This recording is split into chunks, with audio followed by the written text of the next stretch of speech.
lebak dah dalam otak dia, masya-Allah. 2 minggu lepas 2 minggu pagi tadi dia telefon kata meninggal dah, masya-Allah. Maka benda hak seronok dia cerita, walaupun dia dah mati tak apa, kita terima dia dah mati, tapi benda yang apa, yang seronok kita dengar apa dia, Pak Long ni sebelum dia mati dia kata apa kat bini dia, kat Mak Long ni, dia kata Amnah, bini dia nama Amnah. Amnah hai, dia kata abang, dia kata nak sembahyang subuh berjamaah 40 hari berturut-turut, masya-Allah. Ni wasiat dah ni.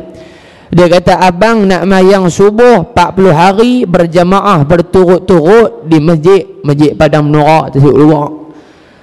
Maka bila tanya betul ke, dia kata alhamdulillah Pak Long semayang subuh berjamaah 40 hari berturut-turut tak tinggal, masya-Allah.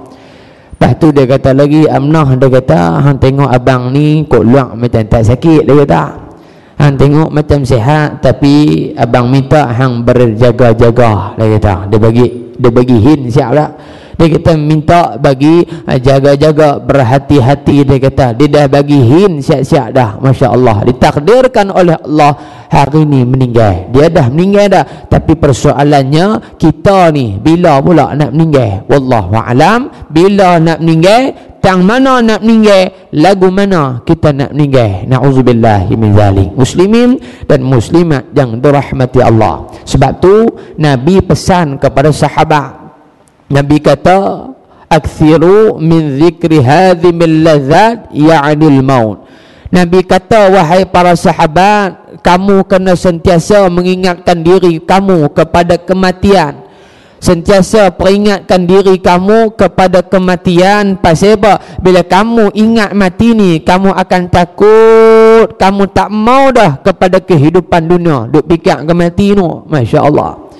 Cuba ibu-ibu dan bapa-bapa bayang, andai kata malam ni adalah malam pertama kita di alam kubur, bukan malam pertama di alam perkahwinan, hak tu cerita lain. Hak tu memang syok balong. Alam perkahwinan, oh kalau boleh malam pertama nak tidur tik gigi, baga tik gigi, masya-Allah, punya seronok malam pertama menikah. Tapi kita bayang malam ni adalah malam pertama kita duduk di alam kubur, yang mana kubur kita cukup-cukup dengan badan, hanya yang teman kita adalah amalan kita yang baik dan juga amalan buruk kita yang duduk dengan kita. Masya-Allah, kita bayang tengok lah ni kita duduk dalam kubur, lagu mana keadaan kita? Adakah kubur kita terang ataupun kubur kita gelap? Adakah kubur kita luas ataupun kubur kita sempit? Kita tepuk dada, kita muhasabah, tengok ya Allah, apa bekalan aku ya Allah nak masuk ke alam kubur. Masya-Allah, ni kubur bumi bagi tahu. Yang ketiga, pesanan bumi kepada anak Adam alaihi salam, ya bani Adam, wahai seluruh anak Adam, ana baituz zulmati, sesungguhnya aku ni, kata kubur adalah rumah yang gelap gulita, tak ada cahaya. Masya-Allah. Wa ana baitul hayati wal aqarib, dan juga aku adalah rumah yang mana bersarang di dalamnya segala macam-macam jenis binatang yang berbisa, di antaranya kalajengking, ular-ular yang besar. Masya-Allah, kubur sendiri kata. Bahkan kata ulama, kubur, dalam kubur ada seekor ular yang mana raja dia lilit, raja dia siksa saja jenazah dalam kubur, yang bernama Syuja'ul Aqra, nama dia. Syuja'ul Aqra, kata ulama, ular ni dia ni hitam legam, hitam merlipnya ni. Orang kata bahasa kita ni macam ular senduk lah, hitam merlip cantik. Kepala dia botak, kepala dia botak. Bahkan kata ulama, bila dia sembok saja sekali, bisa dia sembok sekali saja, bisa dia jatuh di atas muka bumi, maka semua makhluk yang berada di atas permukaan bumi mati dengan serta merta. Masya-Allah, baru sekali tembak saja. Cuba kita bayang, ular tu duduk sebelah kita dalam kubur, kita nak lari mana? Masya-Allah, tak boleh lari dah. Ini di antara apa? Di antara gambaran di dalam kubur yang kita nak masuk tak lama dah. Masya Allah, tak lama dah. Hak tua pun nak mati, hak muda pun nak mati, kaya pun mati, miskin pun mati, ada pangkat pun mati, tak ada pangkat pun mati, semua mati. Masya Allah, muslimin dan muslimat yang dirahmati Allah. Sebab itu ada kelebihan bila kita ingat kepada kematian. Di antaranya kata ulama, sesiapa yang selalu mengingati kematian, dia akan dimuliakan dengan 3 perkara. Siapa yang selalu ingat kepada kematian, dia akan apa? Akan dimuliakan oleh Allah Subhanahu wa taala dengan 3 benda. Yang mana pertama, kata seorang ulama yang bernama Ad-Daqaq, beliau mengatakan kalau kawan tu sentiasa ingat kepada kematian, yang pertama dia akan dimuliakan oleh Allah, iaitu taubat disegerakan, iaitu dia akan segera bertaubat kepada Allah Subhanahu wa taala. Buat dosa kita istighfar, buat dosa kita istighfar. Kita banyak dosa, semua ada dosa, saya pun ada dosa. Dosa kita dengan mak ayah kita, dosa kita dengan suami kita, dosa kita dengan isteri kita, dosa kita dengan anak-anak kita, dosa kita dengan kawan, dosa dengan adik-beradik, dosa dengan orang sebelah rumah, dosa dengan jiran-jiran kita, semua ada dosa. Masya Allah, tu dosa dengan makhluk. Dosa kita sendiri pun tak tertanggung. Dosa apa? Dosa telinga kita, dosa mata kita, dosa mulut kita, dosa perut kita, dosa tangan, dosa kaki, dosa kemaluan, semua ada dosa. Masya Allah. Maka sifat orang yang beriman, bila dia buat dosa, dia akan istighfar, astaghfirullahalazim alladzi la ilaha illa huwal hayyul qayyum wa atubu ilaih. Istighfar, kita mengaku dengan dosa yang kita buat sebelum kita mati. Bahkan kata Aisyah radhiyallahu anha, barang siapa yang mengaku dia ini buat dosa, thumma taba, kemudian dia bertaubat kepada Allah, taballaha alaih, maka Allah terima taubat dia, bahkan dia suci terus, bersih macam bayi baru lahir, dengan syarat dia bertaubat nasuha, taubat sungguh-sungguh. Dia tak mau buat benda tu dah. Di antara benda hak kita duk buat, bukan orang sini dah, cerita orang di belah Kuala Lumpur, apa dia suka isap okok ni. Sini dah isap okok? Tak ada isap okok, alhamdulillah. Tu bang ni sebut dia suka isap okok. Masya Allah, okok pagi petang siang malam duk isap okok. Kadang-kadang duduk dalam apa? Duduk dalam pagar masjid pun beru isap okok. Masya Allah, macam tak bersalah. Isyak pula dalam pagar masjid, sedangkan masjid adalah tempat yang paling mulia di atas muka bumi Allah Subhanahu wa ta'ala, tapi dia buat kemungkaran. Dia habis hisap okok, tok bila bang Allahu Akbar, dia ada isyak Allahu Akbar,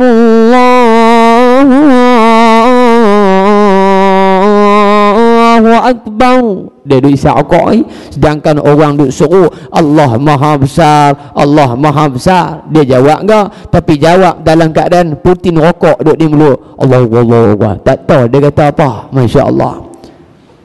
Habis tok bila bang dia pun apa, habis dah isap okok. Isap bukan dekat ni, sampai putin-putin kali dia isap. Masya Allah, kira lapak sungguh rokok ni, ropan nasi. Dia pergi di kolah ambil semayang. Bila ambil semayang, dia basuh apa semua, tangan lengkap, baca doa apa selesai, dia masuk dalam masjid, dia baca Allahumma ftahli abwab rahmati, ya Allah bukakan pintu rahmat kepada aku ya Allah. Bagus dah, dapat pahala. Masuk pula kaki kanan, ikut sunnah Nabi SAW. Cantik dah. Bila dia masuk tu, bila qamak pula Allahu Akbar asyhadu an la ilaha illallah, dia pun duduk belakang tu imam tu. Masya Allah, kemah ni duduk belakang tu imam. Bukan ini dah, duduk tempat lain. Kan masjid ni, masjid tang lain, Matang Berangan Kuala Lumpur, bukan Matang Berangan Sungai Petani. Tu imam pun takbir, Allahu Akbar, Allah Maha Besar. Dia pun takbir juga, Allahu Akbar, mulut berokok dan hil. Masya Allah. Mulut dia ni berokok dan hil, hak light, hak jenis hisap sejuk, hak lah kali tu. Putin hak lah dia rasa sejuk, menyucuk macam kena teh tu. Masya Allah. Dia takbir, dia semayang sampai bagi salam dari sudut pekah, semayang dia sah. Pasal apa? Dia tak isap rokok dalam semayang. Tapi adakah sudut penerimaan dia diterima oleh Allah Subhanahu wa ta'ala? Kita semayang bukan nak sah saja, kita nak sah campur dengan terima oleh Allah Subhanahu wa ta'ala. Tu berguna. Mayang 400 rakaat mulut berokok tapi Allah tak terima, tak guna enggak mayang 400 rakaat. Maka malam ni kita taubat, ya Allah, aku tak mau ya Allah hisap rokok ya Allah, benda tu benda haram ya Allah. Sedangkan Nabi kata kullu lahmin nabata min haram fannaru aula bih. Setiap daging yang membesar dengan rezeki ataupun benda yang haram, fannaru aula bih, maka neraka yang paling layak untuk dia. Maka yang pertama, orang yang selalu ingat kepada kematian, dia akan segera bertaubat kepada Allah. Yang kedua, iaitu hati dia menjadi qanaah. Qanaah dia, dia akan rasa berpada-pada, dia tak tamak dengan kehidupan dunia. Dia takut nak makan benda yang haram. Pasal apa? Dia ambil hak halal saja. Dia ini wa kadzalika ja'alnakum ummatan wasata. Allah sebut dalam Quran, yang mana aku jadikan kamu semua ini umat pertengahan. Jangan duk pulun ingat. Dalam beribadah pun jangan duk pulun sampai sakit, sampai tak makan. Hak ni Allah tak mau. Kita buat berpada-pada setakat yang kita mampu. Seperti mana yang ulama gariskan, ma la yudraku kullu la yudraku julluh. Apa yang kamu tak boleh buat ke semua, jangan tinggal ke semua. Buat juga sikit-sikit. Masya Allah. Maka yang kedua, ulama kata hati jadi qanaah. Sebab itu kata seorang sahabat Nabi, Abdullah bin Mas'ud. Siapa dia Abdullah bin Mas'ud? Kata ulama, Abdullah bin Mas'ud adalah tukang bawa kasut Nabi sallallahu alaihi wasallam, dan dia juga banyak meriwayatkan hadis Nabi sallallahu alaihi wasallam. Abdullah bin Mas'ud, dia ni kerja dia bawa kasut Nabi ya. Pi tang mana pun dia duk bawa kasut Nabi. Masya Allah. Maka sunnah Nabi bila bawa kasut, Nabi pakai jari kelingking, jari hak kecil kali. Pasal di belakang kasut Nabi dia ada tali. Macam kasut apa? Kasut sport budak dia pakai kan. Hak jenis tali, hak jenis nampak dah lama. Bukan kasut macam badminton tu. Kasut sport hak tali banyak tu. Macam tu lebih kurang. Maka di belakang dia ada tali. Nabi pegang kasut Nabi guna jari kelingking. Tu sunnah Nabi. Ada setengah orang dia pergi balik motor rumput pakai kasut apa? Kasut boot tu, hak kala kuning macam poh cukang TV4 tu. Dia balik mayang zuhur di masjid. Lepas tu dia nak keluar, dia nak ikut sunnah Nabi dah. Dia kata, Ustaz kata sunnah Nabi pakai jari kelingking. Saya duk angkat kasut boot saya pakai jari kelingking. Tak boleh naik pun. Dia kata, nak buat lagu mana ni? Masya Allah. Maka jenis ni tak faham. Jenis ni tak faham kasut boot mana ada tali belakang. Ni jenis serelum terus, kena angkat pakai semua jari dah senang. Maka kena faham. Kita nak buat apa pun kena faham dulu apa yang dijelaskan oleh ulama. Kata Abdullah bin Mas'ud, addi maftaradallahu laka takun a'badan nas. Kalau kamu nak jadi seorang hamba yang paling hebat di sisi Allah, hendaklah kamu buat apa yang disuruh, apa yang diwajibkan oleh Allah. Takun a'badan nas, kamu akan jadi hamba yang paling hebat di sisi Allah. Yang kedua, kata Abdullah bin Mas'ud, wajtanib maharimallahu ta'ala takun azhadan nas. Iaitu kamu kena pastikan diri kamu dijauhkan daripada benda-benda yang diharamkan oleh Allah Subhanahu wa ta'ala. Terutamanya rezeki kita, pastikan halal, tak ada unsur-unsur syubha. Apatah lagi benda-benda yang haram, kalau boleh kosong bang, jangan bagi ada. Kan? Kita pi kedai makan, kita pi kedai runcit, kita beli kotiau, kita tengok hak Islam ke, hak bukan Islam ke. Kan kita pakai ambil kot dan. Kadang-kadang hak Islam ada dah ni, contohlah cap Haji Abdullah dikelangkan di Permatang Berangan Sungai Petani. Contoh RM RM1.7 tambah GST 6%, RM1.76. 6 sen ya. Dia tengok hak sebelah tu pula cap King Kong, apek mata sepek, telinga capang dikelangkan di Permatang Berangan Sungai Petani enggak, harga RM1.2. Masya-Allah. Tapi pak duduk nampak hak murah tu, dah ambil hak apek telinga capang dah sah. Masya-Allah. Sedangkan kalau orang beriman, dia akan ikut apa yang Allah kata, kulu minat tayyibati ma razaqnakum, makanlah daripada rezeki yang baik-baik yang telah aku berikan kepada kamu. Maka rezeki yang baik di antara Cina dan juga orang Islam buat, kena ambil hak orang Islam tu, rezeki hak baik. Masya-Allah. Makanan kita punya pakaian kita, Masya Allah, pastikan daripada sumber yang halal. Ada orang sumber halal tapi dia beli pakaian yang haram dipakai untuk dia. Contohnya, baru ni saya pergi makan cakotiau di Perda, Pala Batah, Perda Matang Pau. Suami dia bagus dah, alhamdulillah. Apa dia? Kerja bagus, alhamdulillah, dapat rezeki yang halal, alhamdulillah. Tapi bila dia keluar rumah, dia pakai satu pakaian yang diharamkan oleh Allah kepada dia, iaitu orang lelaki, dia keluar pakai seluar pendek. Masya Allah, rezeki dia halal tapi dia buat benda yang haram. Na'udzubillah. Bukan setakat dia hak lelaki ke seluar pendek boleh gagah hari, boleh gagah hari, bukan boleh buat, tak boleh gagah, boleh terima. Bini dia teruk, pasal apa? Bini dia bagi tudung cantik dah, tapi baju dia paklong, Masya Allah, salib punya besar depan. Salib besar ni, palang hak lambang British punya besar, duk makan apa? Cakotiau, sempoi punya. Masya Allah, haram. Pakai apa? Pakai baju tu. Dia tak sedap, benda tu haram. Sedangkan rezeki dia halal, tapi dia beli pakaian yang haram bagi dia pakai waktu tu. Na'udzubillah min zalik. Maka kita bila ingat kepada mati, yang kedua kata ulama, kita akan qanaah, kita takut nak makan ataupun nak buat benda yang haram. Yang ketiga kata ulama, rajin beribadah. Bila dia ingat kepada mati, dia akan pulun buat ibadah, dia akan pulun buat benda yang disukai oleh Allah Subhanahu wa ta'ala. Maka lah ni kita berada di hujung bulan Rabiul Awal. Di antara ibadah yang kita boleh buat, kena selawat kepada Nabi sallallahu alaihi wasallam. Bukan bulan Rabiul Awal sahaja, akan tetapi tiap-tiap hari, tiap-tiap masa kena selawat kepada Nabi sallallahu alaihi wasallam. Kita nak masuk syurga dengan Nabi, bukan kita boleh masuk sendiri.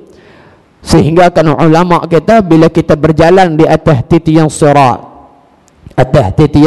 Nabi gambarkan lebih kecil daripada rambut kita. Bayang titian sirat lebih kecil daripada rambut kita, dan tajamnya titian sirat itu lebih tajam daripada mata pedang. Masya Allah, payah nak jalan.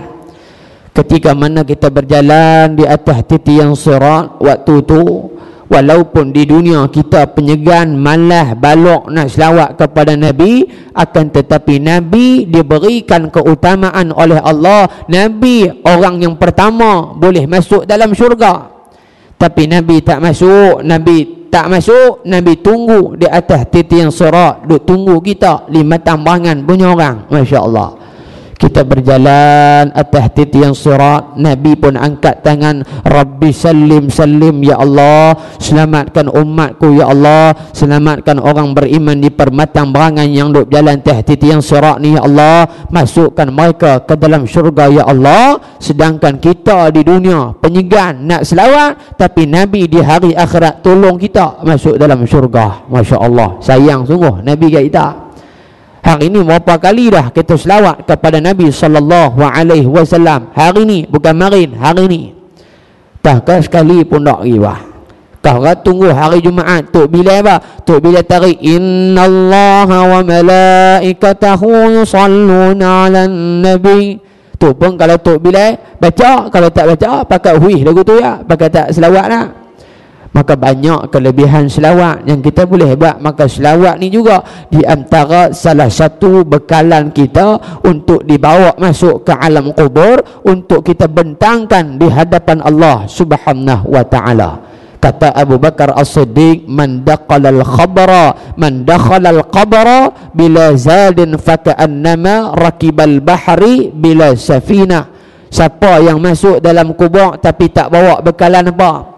Pahala baca Quran pun tak ada, sedekah pun tak ada, main masjid pun tak ada, tutup aurat pun tak ada, selawat pun tak ada, apa pun tak ada benda baik yang dia buat, bahkan dosa lebih banyak. Maka faka'annama, seolah-olah dia itu sedang berlayar di lautan tanpa menggunakan sebarang alat pelayaran seperti kapal dan juga perahu. Masya Allah.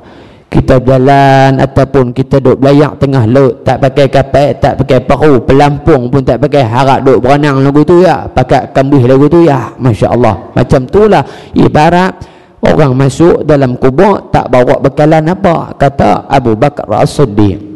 Muslimin dan muslimat yang dirahmati Allah, maka di antara kelebihan selawat, yang pertama, Allah, malaikat sentiasa selawat kepada Nabi sallallahu alaihi wasallam. Hak tu pertama. Yang kedua, kata Umar Al-Khattab radhiyallahu anhu, sesungguhnya Allah tidak akan terima doa seseorang hamba itu sekiranya dia tidak berselawat kepada Muhammad dalam doa dia. Masya Allah. Doa panjang-panjang. Allahumma Allahumma Allahumma Allahumma Allahumma Allahumma 400 kali Allahumma doa dia. Masya Allah. Masuk pula Rabbana Rabbana Rabbana Rabbana Rabbana Rabbana. Apa saja Rabbana hak duk dalam Quran dia baca habis mereka. Masya Allah. Punya banyak Rabbana dia.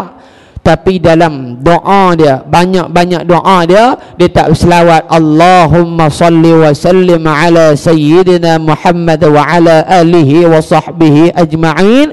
Kata Umar Al-Khattab, doa dia Allah tak terima, bahkan Allah tolak mentah-mentah doa dia pasal tak selawat. Yang ketiga, kita nak masuk syurga dengan banyaknya berselawat kepada Nabi sallallahu alaihi wasallam. Kita nak dapat syafaat Nabi, nak dapat pertolongan Nabi, maka kena banyakkan selawat kepada Nabi sallallahu alaihi wasallam. Masya-Allah. Diceritakan oleh Al-Imam Al-Ghazali, satu ketika seorang pemuda dia tidur. Bila dia tidur, dia mimpi jumpa Nabi. Dia duduk sebelah Nabi, Nabi tengok ke arah lain. Nabi duduk sebelah dia, tapi Nabi tak tengok muka dia. Masya Allah. Maka pemuda ni tanya Nabi, ya Rasulullah, kenapa kamu tak mau tengok muka aku? Meluat ke? Kau benci ke apa ke? Ya Rasulullah. Jawab Nabi, wahai pemuda, sesungguhnya aku bukan meluat kat kamu, aku tak benci kepada kamu, aku bukan pasal apa. Sebab aku tak tengok kamu ni kerana aku tak kenal langsung kamu ni siapa. Masya Allah. Nabi tak kenal dia. Maka pemuda ni tanya balik, ya Rasulullah, sedangkan aku hidup di dunia dulu, ulama kata Muhammad kamu ni akan kenal setiap seorang daripada umat kamu, walaupun kamu tak pernah jumpa mereka sekalipun di dunia, kamu tetap akan kenal mereka semua. Wahai Muhammad, bila mai hari ni aku berdiri tepi kamu, kamu kata kamu tak kenal aku pula, betul ke ni? Dia tanya pula. Nabi jawab balik, wahai pemuda, sesungguhnya aku akan kenal umat aku mengikut kadar banyak mana dia selawat kepada aku. Masya Allah. Mengikut banyak mana dia selawat kat Nabi, baru Nabi kenal dia. Kalau selawat sekali pun tak, lagu mana Nabi nak kenal. Masya Allah. Maka pemuda ni terjaga daripada tidur. Dia teringat apa hak Nabi bagi tahu dalam mimpi. Mulai pada dia bangun tidur itu, dia berazam, setiap hari aku akan selawat kepada Nabi 100 kali selawat. 100 selawat dia, bukan banyak pun. Lepas subuh 20, zuhur 20, asar 20, maghrib 20, Aisyah 20. Selesai 100. Masya Allah. Kalau rasa tak puas, buat 313. Kalau rasa sikit ingat, buat 1000. Kalau rasa sikit ingat, buat 10,000. Banyak mana pun tak apa. Masya Allah. Maka kita tengok contoh di antara seorang manusia yang banyak berzikir kepada Allah Subhanahu wa taala. Cerita ni diceritakan oleh ayahanda saya mengenai seorang manusia yang tiap-tiap hari dia zikir Allah, Allah, Allah, Allah. Ya ada zikir tak tu ya? Siapa dia? Tok Kenali Kelantan. Masya-Allah. Tok Kenali ni tiap-tiap hari Allah, Allah, Allah, Allah, Allah, Allah, Allah. Duk saja-saja Allah, Allah, Allah, Allah, Allah. Hak tu ya, dia maintain hak tu ya. Masya-Allah. Ditakdirkan oleh Allah Tok Kenali meninggal. Maka Tok Kenali ni di antara salah seorang waliullah, orang yang dekat dengan Allah Subhanahu wa taala. Maka di antara keturunan dia hak tinggal dengan kita lah ni, di antaranya Bob Luqman tu, hak pelakon dulu tu lah ni kembali berhijrah, duduk dalam jalan yang sebenar, jalan yang diredai oleh Allah. Maka Tok Kenali meninggal. Bila dia meninggal, anak murid pondok dia pun jurih jenazah dia. Bila jurih jenazah dia, mereka terdengar ada orang duk berzikir Allah, Allah, Allah, Allah. Bunyi dulu tu, Masya Allah, dalam bilik mandi mayat tu. Mereka duk cari siapa duk selawat ni. Tengok kawan hak depan ni tak Allah pun, hak belah ni tak zikir pun, belah ni tak zikir pun. Keluar bilik mandi mayat, tak ada pun orang zikir. Masya Allah. Ditakdirkan oleh Allah, salah seorang daripada anak murid dia terdetik dia nak petak telinga di jasad Tok Kenali ni. Bila letak telinga dia, dia pibang telinga dia di jasad Tok Kenali, dia letak atas jasad Tok Kenali, dia dapati bahawasanya daripada hujung kepala sampai hujung kaki jasad Imam Tok Kenali semua berzikir kepada Allah Subhanahu wa taala. Sedangkan dia dah mati dah, tapi dalam dia zikir dia tak pernah mati kepada Allah Subhanahu wa taala. Tok Kenali, masya-Allah, Allah, Allah, Allah, Allah. Itu ya kerja dia. Maka pemuda tadi dia bangun, dia berazam sehari 100 kali nak selawat, dia buat sungguh 100 kali. Ditakdirkan oleh Allah satu malam dia tidur balik. Bila dia tidur, dia mimpi jumpa Nabi. Nabi tengok muka dia, Nabi senyum, Nabi seronok, muka bercahaya. Nabi tengok dia, maka dia pergi kat Nabi, ya Rasulullah, kamu kenal dak aku lah ni ya Rasulullah? Kamu cam ke tak cam aku lah ni ya Rasulullah? Jawab Nabi, wahai pemuda, sesungguhnya aku dah mengenali kamu, aku dah cam kamu, kamulah umat aku sebab banyaknya kamu berselawat kepada aku. Masya Allah, baru Nabi kenal dia disebabkan banyak selawat. Kita bayang balik diri kita, tiap-tiap hari banyak buat dosa, tapi selawat pun tak juga. Agak-agak Nabi kenal ke tak kenal kita. Masya Allah. Kalau buat dosa sekali dengan selawat boleh gagah hari, ada juga pahala selawat.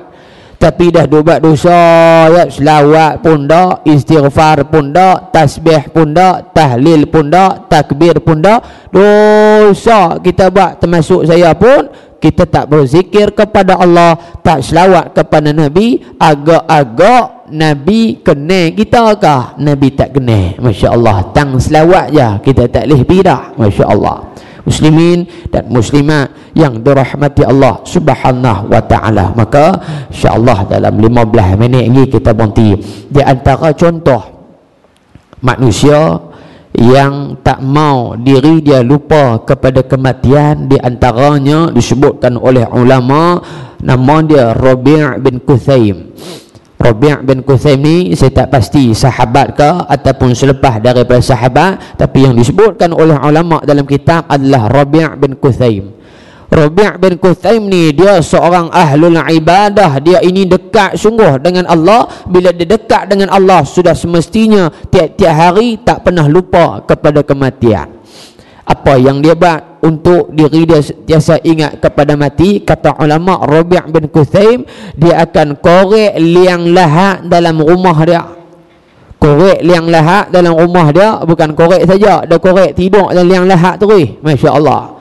Maka kita kalau malam ni nak buat macam Rabi' bin Quthaim, pastikan cangkui ada seorang sebilah, balik pergi duk korek dalam bilik tidur. Tidur dalam liang tu. Bini kita duk perambang, pak hang siapa ni, dia kata ni malam ni main masjid tengok-tengok dia korek liang ni, wazan buang tebiak dah esok gol dah wazan, dia kata tu dia. Tapi Rabi' bin Quthaim buat tu korek tidur pula. Masya Allah. Maka maklum di belakang sana malam ni kalau teringin nak buat lagu tu boleh buat agak. Kita punya katian paklung belah kanan, maklung belah kiri. Korek seorang satu liang.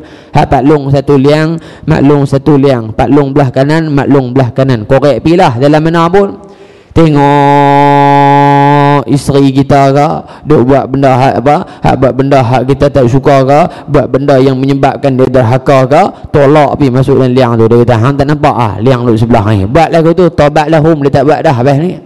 Macam tu juga orang lelaki kadang-kadang belum dia tidur dia kena roti mayat hak roti 4 segi tu 4 kepin, dia buat kopi kapal api hak jenis punya pasal dia kecil manis, dia cucuh pula rokok dan hil pula mentara nak tidur. Masya-Allah, sebelum tidur dah dia selawat dah 100 kali, tapi lepas tu dia isra pula rokok mau kena sebatang baru boleh lena dah kata ustaz. Masya-Allah. Mau kata maklum nampak Pak Long buat lagu ni mau duk tolak bagi laju lagi, bagi derah lagi, bagi terjun masuk benda tu, abang tak nampak ke liang duk tepi kati ni, tak berasa nak berhenti rokok lagi. Masya-Allah. Mau kata buat lagu tu tak isap rokok dah. Masya-Allah. Kan? Ni Rabi' bin Quthaibah. Di antaranya lagi sahabat Nabi Abu Darda, bukan Mentadak tu lain, ni Abu Darda. Abu Darda di antara sahabat besar baginda Nabi yang meriwayatkan juga hadis Nabi sallallahu alaihi wasallam. Dia pun buat juga nak bagi diri dia ingat kepada kematian. Dia buat lagu mana? Kata sahabat, sesungguhnya Abu Darda ini tiap-tiap malam dia akan duduk di tanah perkuburan. Pergi duduk seorang-seorang dia. Kan Pak Long kalau nak pergi balik jangan duduk balik lagi, pergi duduk tepi kubur apa-apa kawan kita hak pergi haji dulu ke apa ke, pergi duduk tepi kubur ni duduk perembang dia lama lagi ikut Abu Darda agak-agak taubat lahum, lari cabut terus dia tak ada masuk pagang duk nampak kat limah tunggu buah pokok besar lah. Dia kata ustaz tak ada nak masuk lari dulu pakai tak pergi dah.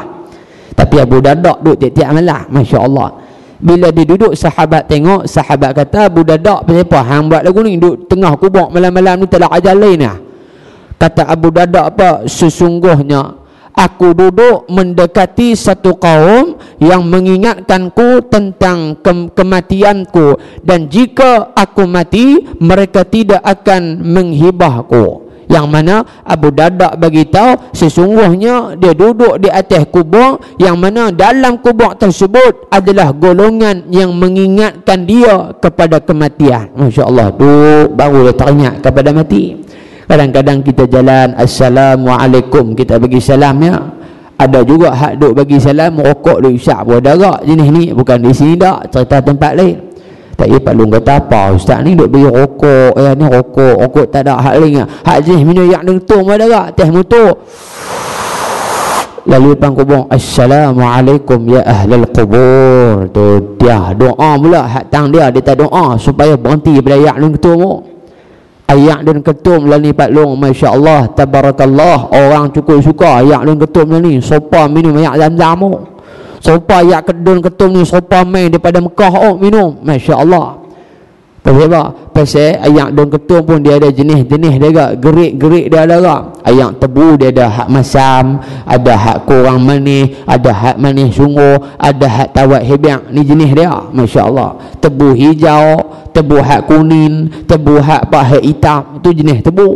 Ayak don ketum pun ada agak. Masya-Allah. Hak biasa, hak campur gula, hak bubuh ubat nyamuk, hak terbaru ayak ketum Cak Kore nama dia. Saya Cak Kore.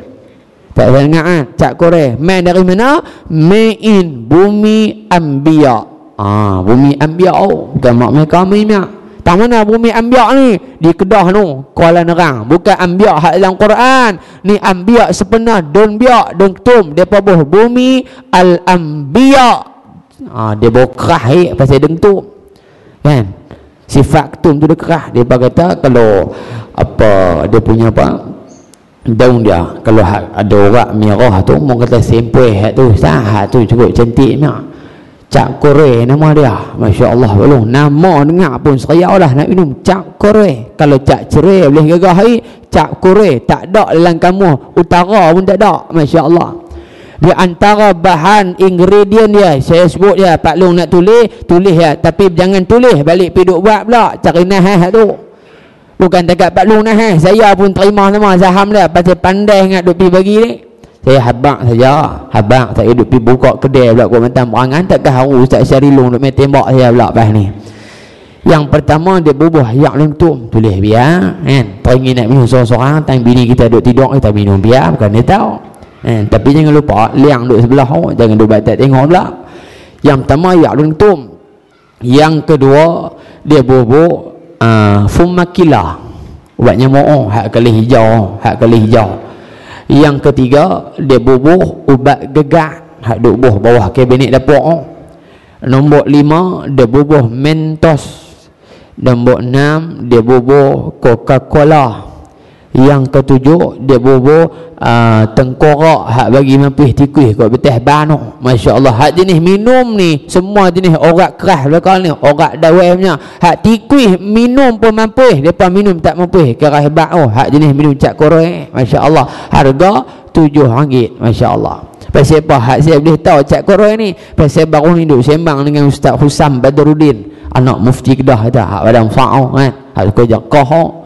Habis ceramah dia kata, Syekh dia kata baru ni nak pergi ceramah di satu masjid Hulu tu, Bumi Ambiak Kuala Nerang. Hulu masjid mana dia tak bang, tapi dia bang Hulu Kuala Nerang. Minta maaf kalau dah hak Kuala Nerang ni, dia cerita, bukan saya beritahu, dia cerita. Kalau dia mohong, saya mohong. Tapi kalau bumi belah sana Kuala Nerang memang famous dia ayak orang ketum. Jenis rebus, bukan rebus dalam rumah ni.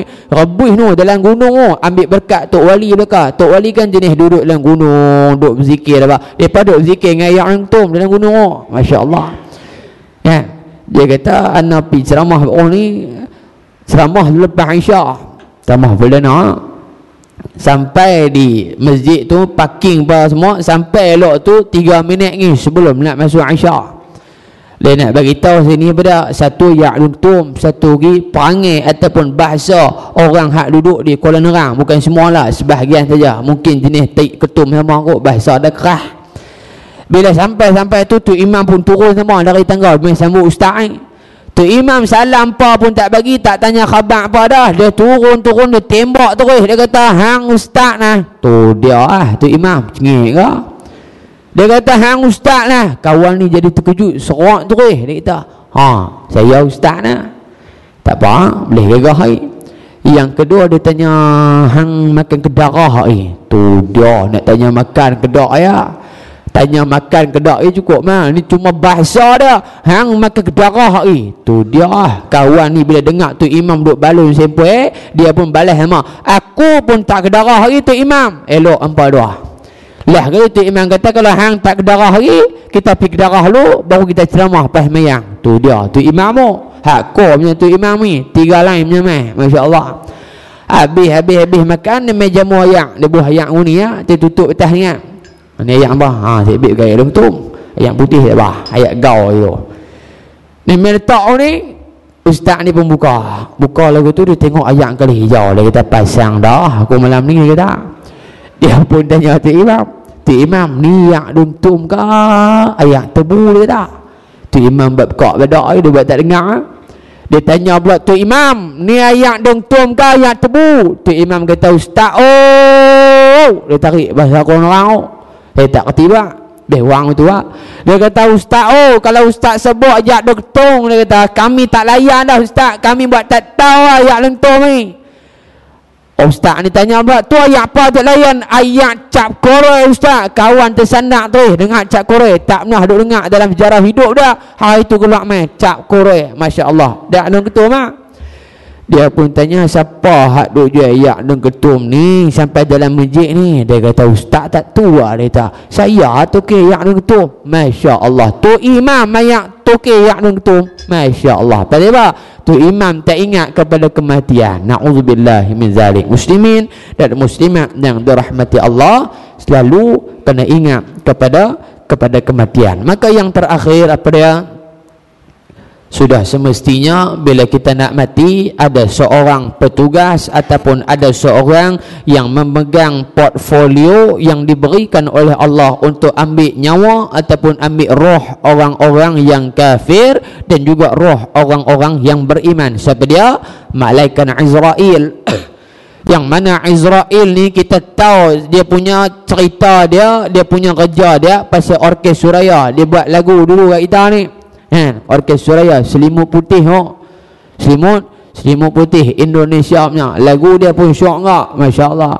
Bila Izrail datang memanggil, jasad terbujur di pembaringan, jeng jeng jeng. Dia ada jeng jeng.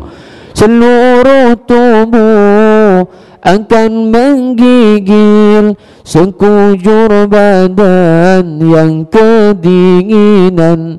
Seluruh tubuh akan menggigil, sekujur badan yang kedinginan. Jeng jeng jeng. Orkes Suraya, masya-Allah. Jeng jeng jeng tu syok kan. Kalau tak ada orkes Suraya atau pasang kita kata Israel dia ada environment damai, boleh jadi pasal apa? Pasal orang dulu tu ada hak suka mengaji, ada hak tak suka mengaji. Kalau hak pandai hak suka mengaji dia boleh jawab. Kalau mau kata hak tak pernah main mengaji, silat-silat dia kata no, dia kata Israel jadi ambigdah ke barah tu, dia ada pikuk tu bedah, masya-Allah. Maka satu ketika Nabi Allah Ibrahim jumpa dengan malaikat Azrail. Nabi Ibrahim adalah Khalilullah, kekasih Allah, adalah kekasih Allah Subhanahu wa ta'ala. Maka orang tanya satu ketika, wahai Ibrahim, li ayyi syai'in ittakhadhakallaha khalila? Wahai Ibrahim, lagu mana kamu ni Allah angkat, Allah pilih kamu jadi kekasih Allah?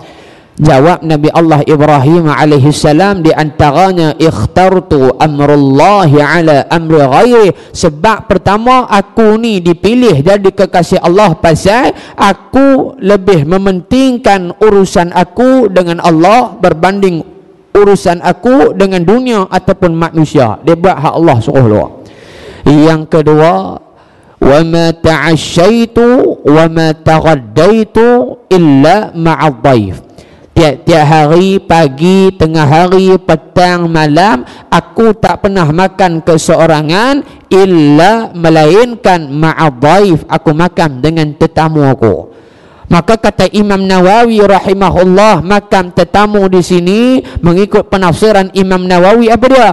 Dia syarah bawah tu bahawasanya Nabi Ibrahim tiap-tiap hari dia akan keluar berjalan 1 hingga ke 2 batu pergi cari orang fakir miskin, orang susah, orang yang tak ada duit nak makan. Orang tu yang Nabi Ibrahim ambil bawa pergi di rumah makan sekali dengan baginda. Masya Allah. Yang kedua, suka bagi orang makan. Yang ketiga, wa mahtamamtu bima takaffalallahu li. Aku tak pernah resah, aku tak pernah duk merungut dengan apa yang telah diberikan oleh Allah, dengan apa yang telah diamanahkan oleh Allah kepada diriku. Aku tak pernah kata no, semua aku kata yes belakang. Masya Allah. Ni 3 sebab Nabi Ibrahim diangkat jadi Khalilullah, kekasih Allah. Kalau kita pun nak jadi kekasih Allah, buatlah macam yang Nabi Ibrahim bagi tahu kat kita. Maka Nabi Ibrahim jumpa malaikat maut terakhir. Maka Nabi Ibrahim kata, wahai Azrail, boleh tak kamu tolong tunjuk wajah kamu ketika mana datang untuk mengambil roh manusia? Jawab malaikat Azrail, wahai Ibrahim, kalau aku tunjuk muka aku habtui lagi, kamu tak boleh nak tengok, silat-silat pensan lagu tu saja. Maka Nabi Ibrahim kata, tak apa aku nak tengok sat. Dia kata, pasal tak pernah tengok ni, nak tengok kat lah lagu mana muka hang Azrail. Maka Nabi Ibrahim beralih pergi ke tepi.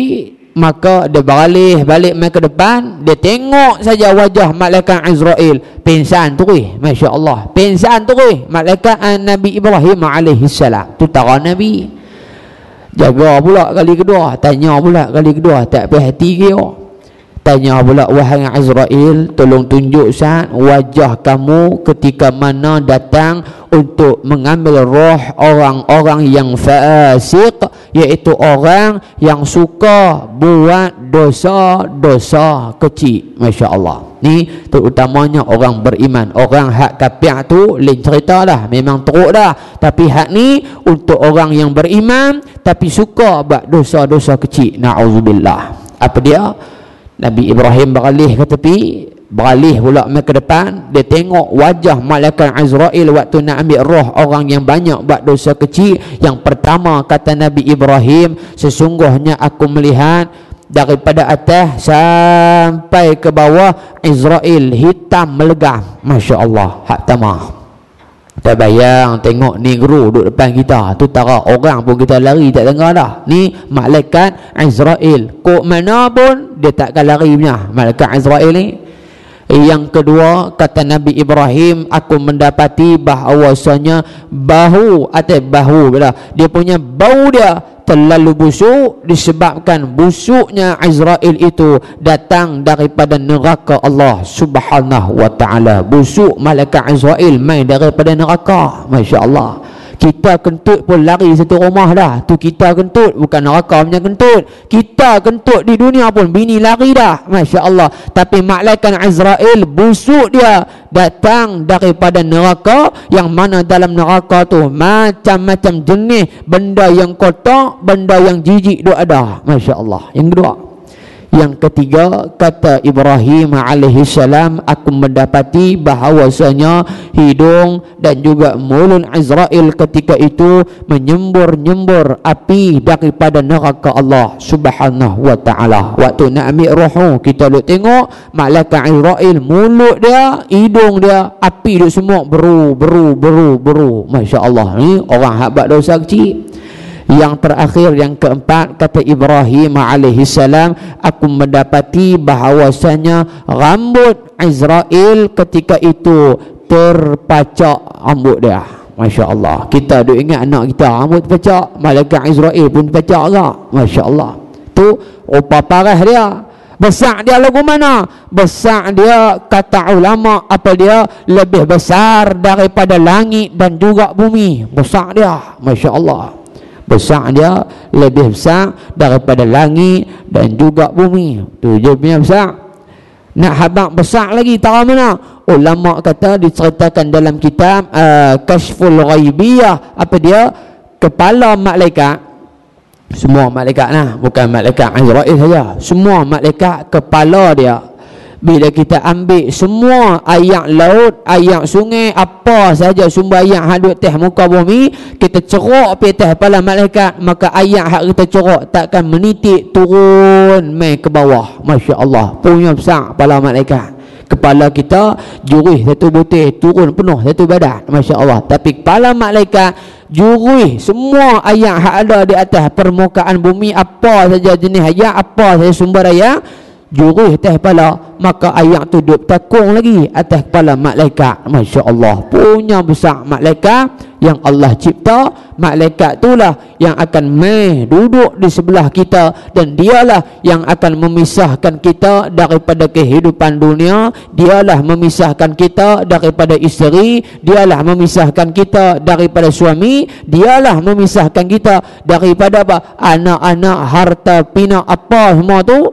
disebabkan apa? Datangnya Azrail alaihissalam. Masya Allah. Maka malam ni kita buat persiapan, kita muhasabah balik diri kita sebelum kita mati. Apa kita punya bekalan nak bawa bertemu dengan Allah Subhanahu wa ta'ala. Kita jangan fikir kita nak mati tahun depan. Kita kena fikir, kalau aku mati malam ni lagu mana? Masya Allah. Kalau mati malam ni, apa persiapan kita? Bukan bapak-bapak, ibu-ibu saja, termasuklah saya hadap cakap ni pun, kita banyak dosa. Kita rasa macam amalan kita banyak, sebenarnya dosa kita lagi banyak daripada amalan kita. Na'udzubillah min dzalik. Jadi sekadar itu sahaja. Apa yang baik daripada Allah, apa yang terkasak, terkurang, saya mohon ampun dan maaf. Panjang umur, kita jumpa lagi.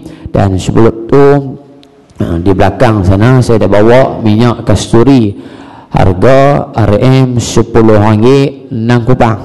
10 ringgit 6 kupang, tapi GST tak ada, kita potong jadi 10 ringgit saja. Boleh dapatkan di belakang sana. Dan minyak wangi ni special dia telah diruqyah oleh seorang ulama daripada Jordan, Syekh Muhammad Salah, yang mana Syekh Muhammad Salah adalah seorang tokoh ataupun pakar dalam bidang qiraat, bidang Al-Quran. Dia telah ruqyah Apa minyak wangi ni di antara kelebihan dia mengelakkan daripada santau, sihir, gangguan makhluk halus, dan juga wangi pakaian minyak wangi juga di antara salah satu sunnah Nabi SAW. Boleh dapatkan di belakang sana. Yang kedua, ibu-ibu dan bapa-bapa boleh dapatkan juga doa Nabi SAW di belakang sana juga. Dan yang mana nak bagi sumbangan kepada pembangunan Ma'had Ad-Da'wah Al-Islamiyah yang telah diasaskan oleh ayahanda saya semenjak 15 tahun dulu, maka sekarang kita sedang menyiapkan kompleks besar kita bernilai RM 20 juta. Maka ibu-ibu, bapa-bapa yang mana nak bagi sumbangan boleh masukkan ke dalam tabung yang telah disediakan di belakang sana.